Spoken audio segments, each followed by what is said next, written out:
Assalomu alaykum, men uchun qadrli bo'lgan futbol ixlosmandlari. Bu video 3 qismga bo'linadi. Birinchi faktlar, shaxsiy fikrim va xulosa. Xabaringiz bor, 5 va 10 iyun kunlari bizni Jahon chempionati 2026 ga olib chiqargan ikki muhim o'yinga ham oz fursatlar qolmoqda. Birlashgan Arab Amirliklari mehmoni bo'lsak, Toshkentda qatarlik millionerlarni qabul qilamiz.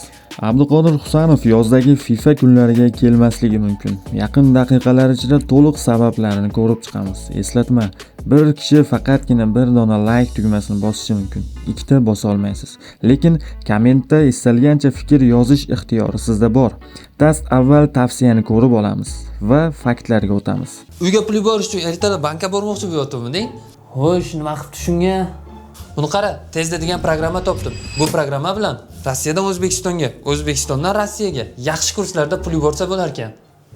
Kerak emas, bir dunyo ma'lumot so'raydi bunaqa programmalaring. Qo'ysangchi. Yo'q, bu вообще zo'r. Просто bir marta registratsiyadan o'tasan, bo'ldi. Uyga bemalol pul jo'nataveramiz. Tezda Rossiyadan O'zbekistonga tezkor pul o'tkazmalarini amalga oshiruvchi dastur. Husanov nega FIFA kunlarida kela olmasligining muhim faktlari. 2025-yil boshida klublar o'rtasidagi jahon chempionati yangicha formatga o'zgardi. Unga ko'ra, oldingidek faqat qit'a chempionlari emas, balkim 32 ta futbol klubi ishtirok etishi va har 4 yilda bo'lib o'tishi belgilangan. Yevropa qit'asiga, ya'ni UEFAga 12 ta yo'llanma taqdim etilgan. Shu yo'llanmalarning biri Pep Guardiolaning jamoasida 2023-yili Yevropa Chempionlar Ligasini yutgandan beri chang bosib yotibdi. Shaharliklar G guruhidan o'rin olishgan. Undan tashqari Juventus Italiya, Wydad As Marokash, Al Ain Birlashgan Arab Amirliklari jamoalari ham shu guruhda. O'z guruhlarida birinchi va ikkinchi o'rin egalari to'g'ridan-to'g'ri play-offga chiqishadi.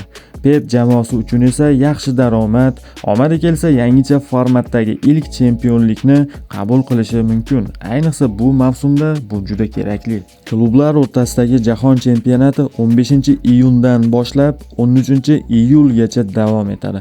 Manchester Cityning klublar o'rtasidagi jahon chempionati uchun berilgan tarkibiga Husanov ham kiritilgan. Milliy terma jamoamizning 10-iyun Qatarga qarshi o'yini yakunlangandan 8 kun o'tib Manchester City guruh bahslarini boshlaydi. Ikki tomonga ham ulgurishi mumkindek, biroq turnir boshlanishidan oldin futbolchilar tibbiy ko'rigi, muhitga moslashish, Qaysar Pepning yangicha g'oyalarini o'zlashtirish kabi to'siqlar bor. Men sizga yuqorida faktlarni aytib o'tdim. Endi shaxsiy fikrimga kelsak. Sizning fikrlaringizni qayerdan topishni yaxshi bilaman. Albatta yozib qoldirgan bo'lsangiz agar. O'zbekiston milliy terma jamoasining 30 yildan ziyod intiqib kutgan jahon chempionati uchun yana bir qadam qoldi. Buni barchamiz sezib turibmiz. Agarda Husanovga tanlash imkoni berilsa, u tarixiy tarkibda bo'lishni istashi aniq. Qolaversa, 2 oydan beri Manchester Cityning o'yinlarini zaxiradan turib kuzatayotgan edi. Pep shuni ham ko'p ko'rdi chog'i 2 o'yindan beri muxlislar orasida o'yinlarni kuzatmoqda.